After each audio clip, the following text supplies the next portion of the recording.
গল্প নয়, অনুভূতির এক নতুন যাত্রায় আপনাদের স্বাগতম। সত্যি গল্প আপনাদের জন্য নিয়ে চলে এসেছে নতুন একটা গল্প। গল্পটি ভালো লাগলে চ্যানেলটিকে অবশ্যই সাবস্ক্রাইব করবেন। আজকে আপনাদের জন্য থাকবে নতুন গল্প, মৃত্যুর আগে খুনের ভবিষ্যৎবাণী। চলুন গল্পটি শুনে নেওয়া যাক। গল্প বেঁচে থাক, কল্পনা অমর হোক।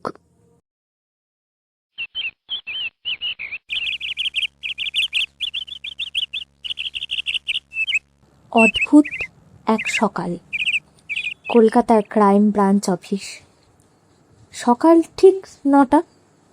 অফিসের সবাই নিজেদের কাজে ব্যস্ত। এমন সময় একজন মধ্যবয়স্ক ভদ্রলোক দ্রুত হেঁটে কমিশনারের কক্ষে ঢুকে পড়লেন। তার মুখে আতঙ্ক, চোখে ঘুমহীনতার ছাপ। লোকটির নাম অরিন্দম বসু, দেশের অন্যতম বড় একজন শিল্পপতি। তিনি কাঁপা গলায় বললেন, স্যার আমাকে বাঁচান, স্যার আমাকে বাঁচান। আগামী 7 দিনের মধ্যে ওরা আমাকে খুন করবে। ঘরে নীরবতা নেমে এলো। কমিশনার অবাক হয়ে জিজ্ঞাসা করলেন, আপনাকে কে খুন করবে?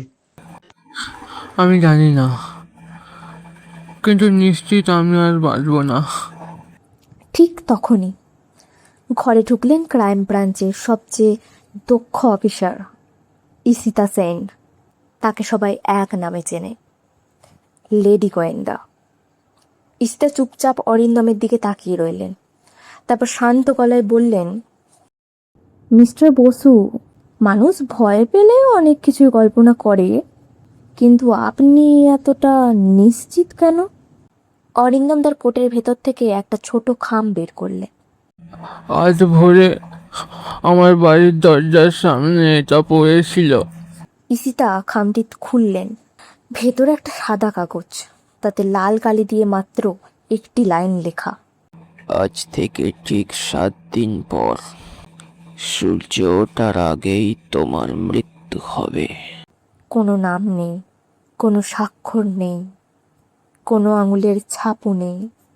ঘরে উপস্থিত সবাই এটাকে কারো বাজে মজা বলে উড়িয়ে দিল, কিন্তু ইশিতা তা করলেন না।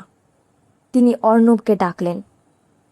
অর্ণব, শোনো, আজ থেকে মিস্টার বাসুর ওপর 24 ঘন্টা নজরদারি শুরু করো।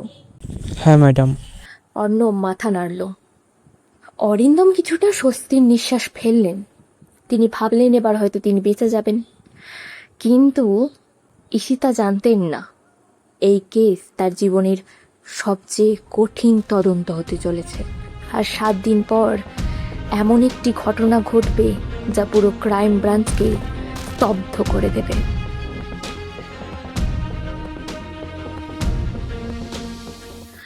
অরিন্দম বসুকে নিরাপত্তার জন্য তার নিজের বাংলোতেই রাখা হলো।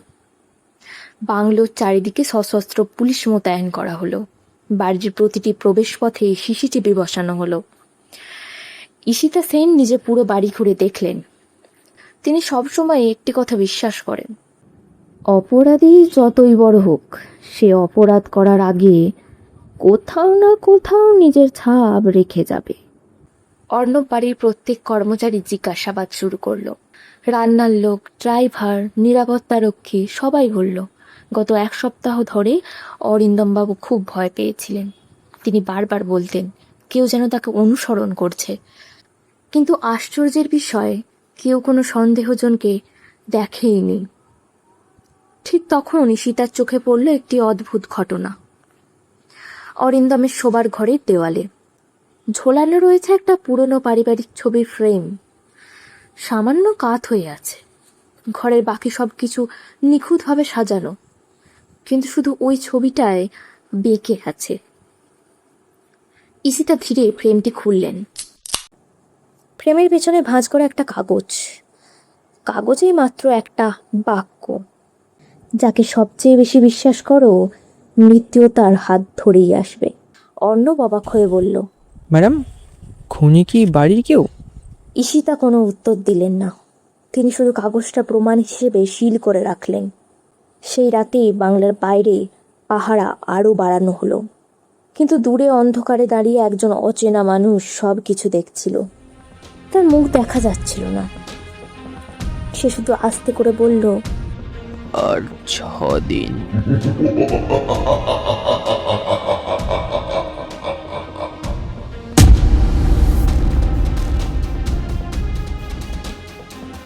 রাত তখন প্রায় 11টা। অরিন্দম বসুর বাংলো চারিদিক থেকে পুলিশ ঘিরে রেখেছে। ছাদের ওপর স্নাইপার, গেটে সশস্ত্র নিরাপত্তারক্ষী, আর প্রতিটি করিডোরে সিসিটিভি। অর্ণব টহল দিচ্ছিল। হঠাৎ বাড়ির ভেতর থেকে কাঁচ ভাঙার শব্দ। অর্ণব দৌড়ে দোতলায় পৌঁছল। অরিন্দমের ঘরের জানালার কাঁচ ভেঙে গেছে। মেঝেতে একটা কালো রঙের তীর পড়ে আছে। তীরের মাথায় বাঁধা একটা ছোট কাগজ। ঈশিতা কাগজটা খুলে পড়লেন। পুলিশ নয়, ভাগ্যকেও হারাতে পারবে না। হাতে আর মাত্র 5টা দিন। ঘরের সবাই স্তব্ধ। অর্ণব সঙ্গে সঙ্গে বাড়ির চারপাশে তল্লাশি চালায়। কাছের জঙ্গল, রাস্তা, ছাদ, সব জায়গা খুঁজেও কাউকে পাওয়া গেল না। ঈশিতা জানালার পাশে দাঁড়িয়ে বাইরে তাকিয়ে রইলেন। তিনি নিচের মাটিতে একটা অদ্ভুত চিহ্ন দেখতে পেলেন। না, জুতোর ছাপ নয়, গাড়ির চাকারও দাগ নয়, একটি লাঠির মাথায় লাগানো ধাতব টিপের গোল দাগ। তিনি নিচু হয়ে দাগটি পরীক্ষা করলেন। অর্ণব, এই মানুষটা হাঁটার সময় লাঠি ব্যবহার করে, কিন্তু সে দুর্বল নয়, সে ইচ্ছা করেই লাঠিটা ব্যবহার করছে। অর্ণব অবাক হয়ে বলল, মানে খুনি আমাদের ভুল পথে চালাতে চাইছে। ঠিক বুঝেছে অর্ণব। অপরাধী তদন্তকে বিভ্রান্ত করতে চায়। সে অনেক সময় নিজের সম্পর্কে মিথ্যে তথ্য রেখে যাচ্ছে, বুঝলে অর্ণব? ঠিক তখনই অরিন্দমের ফোন বেজে উঠল। অপরিচিত নম্বর। স্পিকার অন করা হলো। ওপাশ থেকে বিকৃত কণ্ঠে শুধু একটি বাক্য শোনা গেল, আর 5 দিন, তারপর তোমাকে পৃথিবীর আর কোনো পুলিশ বাঁচাতে পারবে না। ফোন কেটে গেল। ঘর নিস্তব্ধ। ঈশিতা বললেন, এবার খুনি ভুল করছে। সে আমাদের সঙ্গে কথা বলছে, তার মানে সে খুব আত্মবিশ্বাসী। আর অতিরিক্ত আত্মবিশ্বাসী অপরাধীর সবচেয়ে বড় দুর্বলতা। কিন্তু কেউ জানতো না সে সময় বাংলোর ভেতরেই একজন লোক চুপচাপ সব কথা শুনছিল।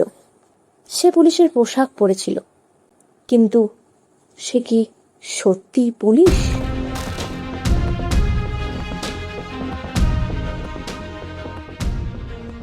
পরদিন সকাল। ঈশিতা সেন সব পুলিশ সদস্যকে বাংলোর উঠানে দাঁড় করালেন। তিনি ধীরে ধীরে প্রত্যেকের আইডি কার্ড, অস্ত্র এবং পোস্টিং লিস্ট মিলিয়ে দেখতে লাগলেন। অর্ণব অবাক হয়ে জিজ্ঞাসা করল, তুমি কি কাউকে সন্দেহ করছো? খুনি বাইরে থেকে ঢুকতে পারছে না, তাই আমার সন্দেহ সে ভেতরেই আছে।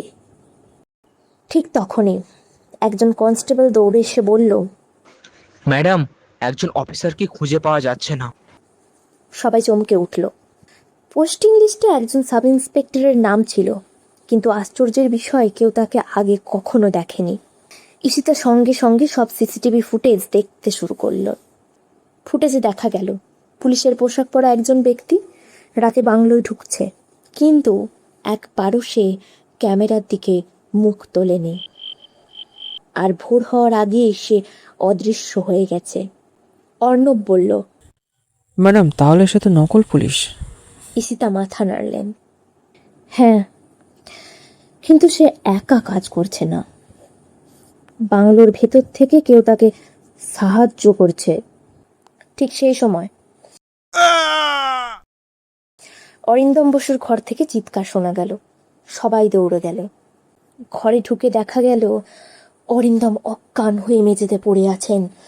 ডাক্তার এসে পরীক্ষা করে বললেন, ভয়ের কিছু নেই, উনি বেঁচে আছেন। কিন্তু ঈশিতার নজর গেল অন্যদিকে। অরিন্দমের বিছানার পাশে মেঝেতে একটা ছোট্ট রূপোর মুদ্রা পড়ে আছে। তার এক পাশে খোদাই করা সাপ, আর অন্য পাশে একটা সাপের চিহ্ন। ঈশিতা মুদ্রাটি হাতে তুলে নিয়ে বললেন, এটা শুধু একটা মুদ্রা নয়, এটা একটা বার্তা। আর এই বার্তার মানে বুঝতে পারলে খুনির আসল পরিচয় আমাদের হাতের মুঠোয়। অর্ণব জিজ্ঞেস করলো। তুমি কি কিছু বুঝেছো? ঈশিতা উত্তর দিলেন না।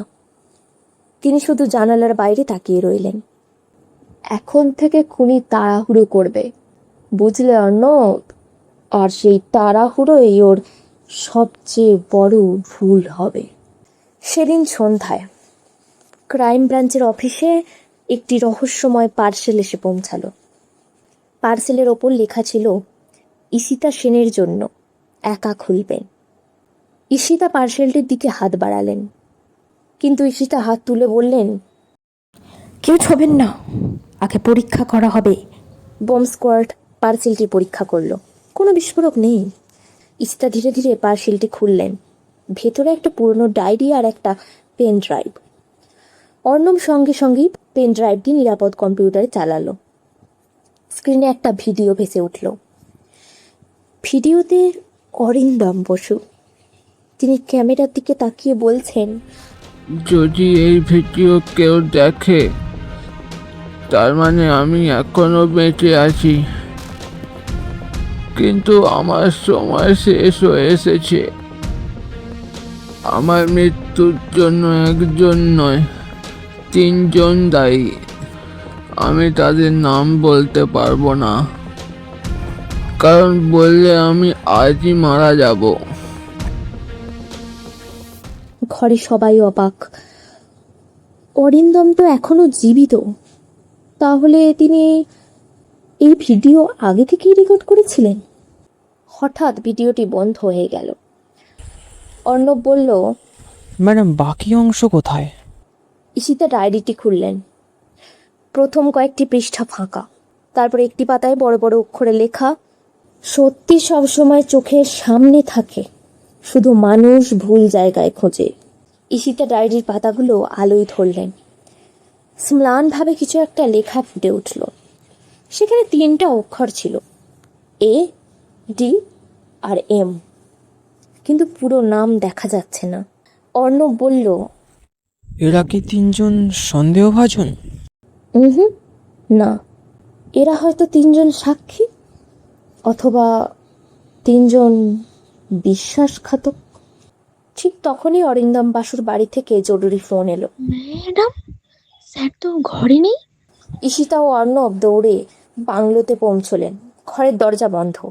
দরজা ভেঙে ঢুকে সবাই হতবাক। ঘরে কেউ নেই, জানালা বন্ধ, বারান্দা বন্ধ, সিসিটিভিতে কেউ ঢোকেনি, কেউ বেরোয়নি। অর্ণব স্তব্ধ হয়ে বলল, একজন মানুষ বন্ধ ঘর থেকে অদৃশ্য হলো কিভাবে? ঈশিতা ঘরটা একবার চারিদিকে দেখে মৃদু হেসে বললেন, এটাই খুনের সব থেকে বড় ভুল। এখন থেকে ও পালাতে পারবে না। ঘরের এক কোণে তার চোখ আটকে গেল। সেখানে পড়ে আছে একটি কালো চামড়ার গ্লাভস, কিন্তু সেটা কার?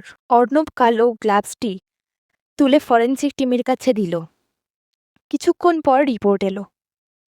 গ্লাভসটিতে অরিন্দমের আঙুলের ছাপ নেই, বরং সেখানে অন্য একজনের ডিএনএ চিহ্ন পাওয়া গেল। অর্ণব, অরিন্দম বাবুর গত 20 বছরের সব ফাইল আমার টেবিলে চাই। ব্যবসা, মামলা, শত্রু, সব এখনই। সন্ধ্যার দিকে একটি পুরনো সংবাদপত্রের কাটিং ঈশিতার চোখে পড়ল। 20 বছর আগে পাহাড়ি রাস্তার একটি বাস খাদে পড়ে 18 জন মারা গিয়েছিল। সেই বাস দুর্ঘটনার তদন্তে অরিন্দম বসুর কোম্পানির নাম উঠেছিল, কিন্তু প্রমাণের অভাবে মামলা বন্ধ হয়ে যায়। ঈশিতা ফাইলটি পড়ে চুপ করে গেলেন। হুম, এটা এটা দুর্ঘটনা হতে পারে না। কেউ সত্যিটা লুকিয়েছিল, একদমই তাই। ঠিক তখনই ফরেন্সিক ল্যাব থেকে ফোন এলো। ম্যাডাম, গ্লাভসে যে ডিএনএ পাওয়া গেছে সেটা কোনো অপরাধীর রেকর্ডের সঙ্গে মেলেনি। অর্ণব বলল। তাহলে আমরা আবার শূন্যে?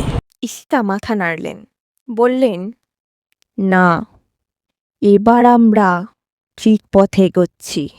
সেই রাতেই অফিসের সিসিটিভিতে দেখা গেল একজন কালো হুডি পরা ব্যক্তি চুপচাপ ক্রাইম ব্রাঞ্চের ভেতরে ঢুকছে। সে সোজাই সীতার কেবিনে গেল। কয়েক মিনিট পর বেরিয়ে অন্ধকারে মিলিয়ে গেল। পরদিন সকালেই সীতা নিজের টেবিলে একটি খাম দেখতে পেলেন। ভেতরে মাত্র একটা ছবি। ছবিতে ২০ বছর আগের বাস দুর্ঘটনার সামনে দাঁড়িয়ে আছেন অরিন্দম বসু, আর তার পাশেই একজন অচেনা যুবক। ছবির পিছনে লাল কালি দিয়ে লেখা, খুনিকে খুঁজছ? আগে মৃত মানুষকে খুঁজে বের করো। ঈশিতা ছবিটার দিকে অনেকক্ষণ তাকিয়ে রইলেন। তারপর অর্ণবকে বললেন, অর্ণব, আমাদের এই কেসটা আজ থেকে পুরো বদলে গেল। কারণ আমরা যাকে বাঁচানোর চেষ্টা করছি সে হয়তো নিজেই একটা ভয়ঙ্কর সত্যি লুকিয়ে রেখেছে।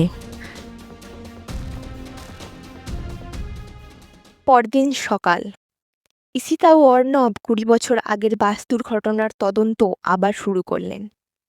পুরনো থানার রেকর্ড, আদালতের নথি, সংবাদপত্র সব খুঁজে দেখা হলো। একটি তথ্য ঈশিতার নজর কাড়ল।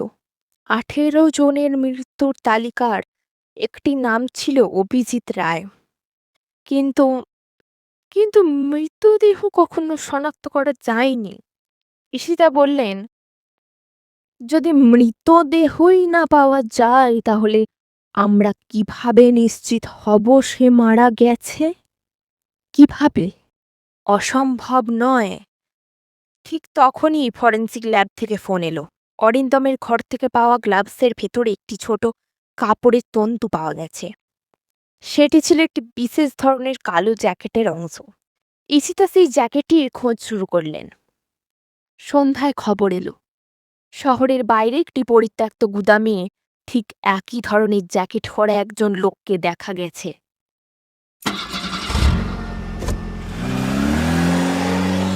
ঈশিতা ও অর্ণব সঙ্গে সঙ্গেই সেখানে পৌঁছে গেলেন। গুদামের ভেতর অন্ধকার, চারদিক ধুলো আর ভাঙা বাক্স। হঠাৎ উপরে কারো দৌড়ানোর শব্দ।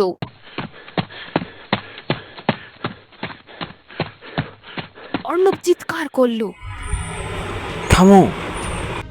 লোকটি দৌড়ে ছাদে উঠে গেল। দুজন তার পিছু নিল। ছাদের কিনারায় পৌঁছে লোকটি একবার পিছনে তাকালো, মুখে কালো মুখোশ।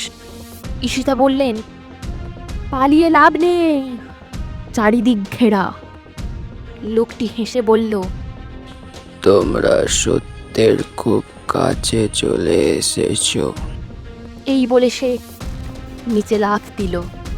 ঈশিতা ও অর্ণব ছুটেই নিচে নেমে এলেন, কিন্তু নিচে কেউ নেই, শুধু একটা কালো মুখোশ পড়ে আছে।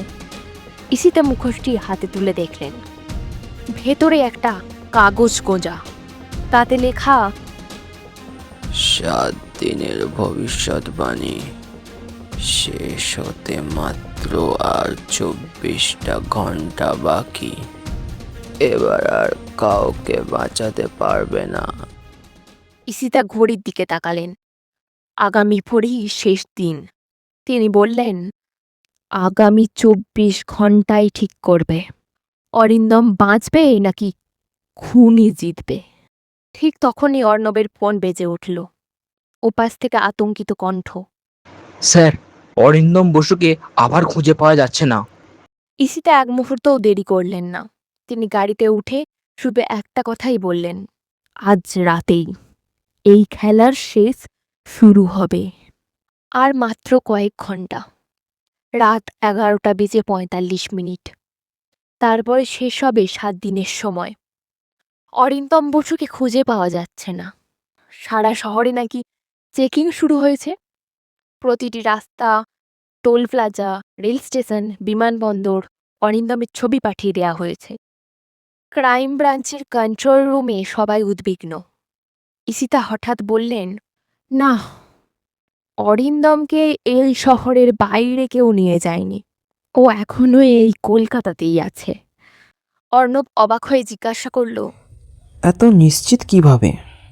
ইসিতা টেবিলের ওপর সব প্রমাণ সাজিয়ে বললেন, খুনি প্রতিবার আমাদের কাছে বার্তা পাঠিয়েছে, সে চাই আমরা ওর খেলা দেখি।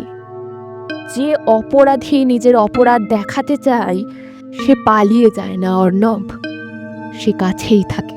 ঠিক তখনই কন্ট্রোল রুমের ফোন বেজে উঠল। একটি বিকৃত গলা শোনা গেল।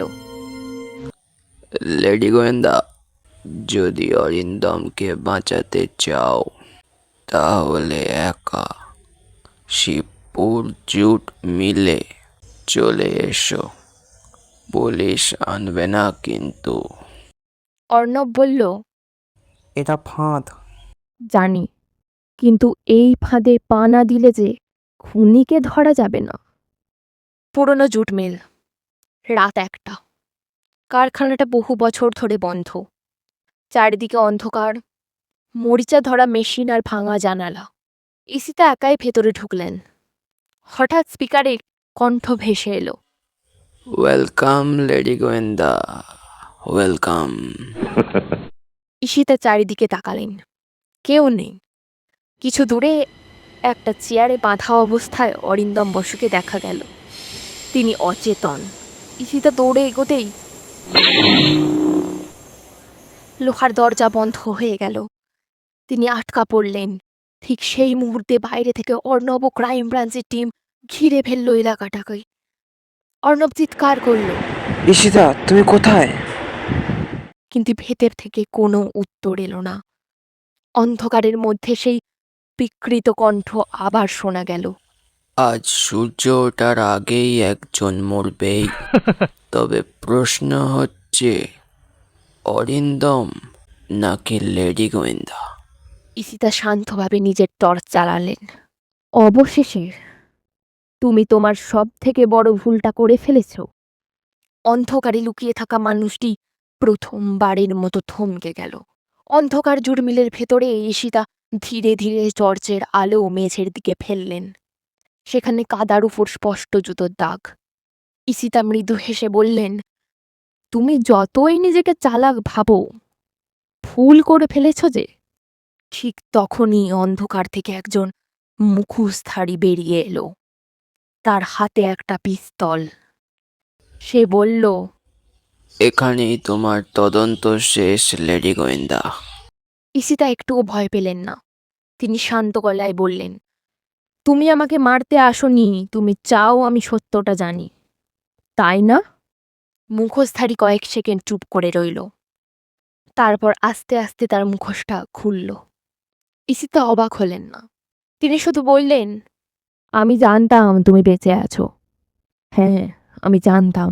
লোকটি বলল, হ্যাঁ, আমি অভিজিৎ রায়।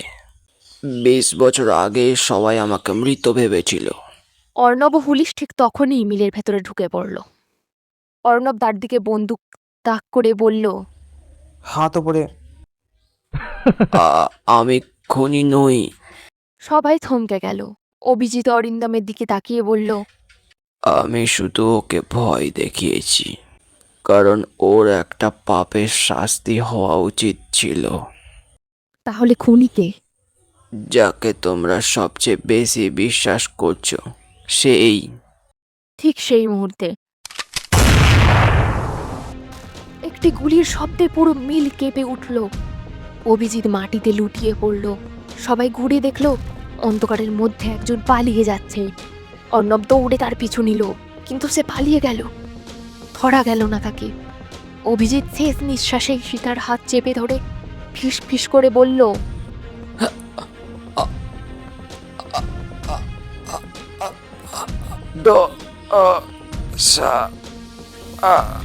তারপর তার হাত নিস্তেজ হয়ে গেল। ঈশিতা বুঝলেন সে পুরো নাম বলতে পারেনি, কিন্তু এই দুটি অক্ষরই যথেষ্ট। তিনি উঠে দাঁড়ালেন। আমি জেনে গেছি আসল খুনি কে। কে? আগামীকাল সকালে সবাইকে জানাবো, আর খুনি আর পালাতে পারবে না। ভোর ৮টা, ক্রাইম ব্রাঞ্চের কনফারেন্স রুমে সবাই উপস্থিত। Arnab, commissioner, forensic team, Arindam Basu এবং ডক্টর সায়ন মুখার্জি। ঘরে ঢুকলেন ঈশিতা সেন, তার মুখে আত্মবিশ্বাসের হাসি। তিনি বললেন, আজ এই কেসের শেষ দিন, আর আজই আসল অপরাধীর মুখোশ খুলবে। ঘরে নীরবতা। ঈশিতা টেবিলের ওপর একে একে সব প্রমাণ রাখলেন। হুমকির চিঠি, কালো গ্লাভস, পেন ড্রাইভ, ডায়েরি, মুখোশ আর ফরেন্সিক রিপোর্ট। তারপর তিনি ডক্টর সায়নের দিকে তাকিয়ে বললেন, ডক্টর, আপনার অভিনয় শেষ। ঘরে সবাই হতবাক। ডক্টর সায়ন হেসে বললেন, আপনার কাছে কি প্রমাণ আছে? ঈশিতা শান্তভাবে বললেন, অভিজিৎ শেষ মুহূর্তে ডক্টর বলেছিল, তখনই আমার সন্দেহ হয়। কিন্তু শুধু সন্দেহে কাউকে গ্রেপ্তার করা তো যায় না। তিনি ফরেন্সিক রিপোর্ট তুলে ধরলেন। গ্লাভসে যে বিশেষ রাসায়নিক ছিল, সেটা একটা বিরল অস্ত্রোপচারের জীবাণুনাশক। সাধারণ মানুষের হাতে এটা থাকে না, কিন্তু একজন সার্জনের হাতে থাকে। ডক্টর সায়নের মুখে হাসি মিলিয়ে গেল। ঈশিতা আবার বললেন, ২০ বছর আগে ২০ বছর আগে বাস দুর্ঘটনায় অভিজিৎ মারা যায়নি। সে জানত দুর্ঘটনাটি আসলে দুর্ঘটনা ছিল না। অরিন্দম আর কয়েকজন ব্যবসায়ীর সঙ্গে অবৈধ কাজ লুকানোর জন্য সত্য চাপা দিয়েছিল। অভিজিৎ প্রতিশোধ নিতে ফিরে এসেছিল, কিন্তু সে খুনি ছিল না, সে খুন করেনি। অর্ণব জিজ্ঞাসা করল, তাহলে ডক্টর সায়ন কেন? কারণ অরিন্দম সত্যিটা প্রকাশ করার সিদ্ধান্ত নিয়েছিল। সে পুলিশের কাছে সব স্বীকার করতে চেয়েছিল। যদি সে মুখ খুলত, ডক্টর সায়নের নামও বেরিয়ে আসত। তাই সায়ন পুরো ৭ দিনের ভবিষ্যৎবাণীর নাটক সাজায়। সবাই যেন ভাবে কোনো রহস্যময় শত্রু আছে। ডক্টর সায়ন ধীরে ধীরে উঠে দাঁড়ালো, তারপর হেসে বলল, ঠিক বলেছ লেডি গোয়েন্দা, সব পরিকল্পনা আমারই ছিল। কিন্তু তুমি জানলে কি করে? কারণ একজন অপরাধী যতই বুদ্ধিমান হোক, সত্যকে কখনো পুরোপুরি মুছে ফেলতে পারে না। ঠিক তখনই ডক্টর সায়ন হঠাৎ কোমর থেকে একটা পিস্তল বের করল। সে অরিন্দমের দিকে লক্ষ্য করে গুলি করতে গেল। অর্ণব ঝাঁপিয়ে পড়ে সায়নের হাত ছড়িয়ে দিল। গুলি ছাদের দিকে চলে গেল। পুলিশ সঙ্গে সঙ্গে সায়নকে ঘিরে ফেলল। কয়েক সেকেন্ড ধস্তাধস্তির পর হাত কড়া পরানো হলো ডক্টর সায়নকে। ডক্টর সায়ন মাথা নিচু করে বলল, আবার আমি হেরে গেলাম। ঈশিতা জানালার বাইরে তাকিয়ে বলল, না, তুমি সত্যের কাছে হেরেছ। অরিন্দম নিজের সব অপরাধ পুলিশের সামনে স্বীকার করলেন। পুরনো মামলাগুলো আবার খোলা হলো। কমিশনার ঈশিতার দিকে তাকিয়ে বললেন, আজ আবার প্রমাণ হলো কেন সবাই তোমাকে লেডি গোয়েন্দা বলে ডাকে। অর্ণব হেসে বলল, ম্যাডাম নয়, এ আমার জীবনের সবচেয়ে বড় অনুপ্রেরণা। একটা কেস শেষ মানেই তো নতুন রহস্যের শুরু। ঠিক তখনই ঈশিতার ফোন বেজে উঠল। ওপাশ থেকে একটা আতঙ্কিত কণ্ঠ, ম্যাডাম, শহরে আবার একটা খুন হয়েছে ম্যাডাম, কিন্তু এবার মৃতদেহের পাশে শুধু একটা তাস পড়ে আছে। ঈশিতা ও অর্ণব একে অপরের দিকে তাকিয়ে দুজনে উঠে দাঁড়ালেন। নতুন রহস্য তাদের অপেক্ষায়।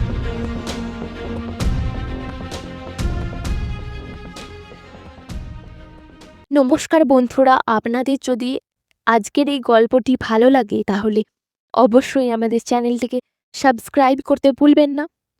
আর আমাদের পরবর্তী গল্প যাতে আপনি প্রথমে শুনতে পান, তার জন্য নিচের বেল আইকনটিকে ক্লিক করে রাখতেন ভুলবেন না। গল্পটি আপনার বন্ধুদের সাথে শেয়ার করতে ভুলবেন না। আমাদের গল্পের পরিবারে নিজেকেও যুক্ত করুন। গল্প অমর হোক, কল্পনা বেঁচে থাকুক। আজ এতটাই থাক, আবার পরের দিন দেখা হবে।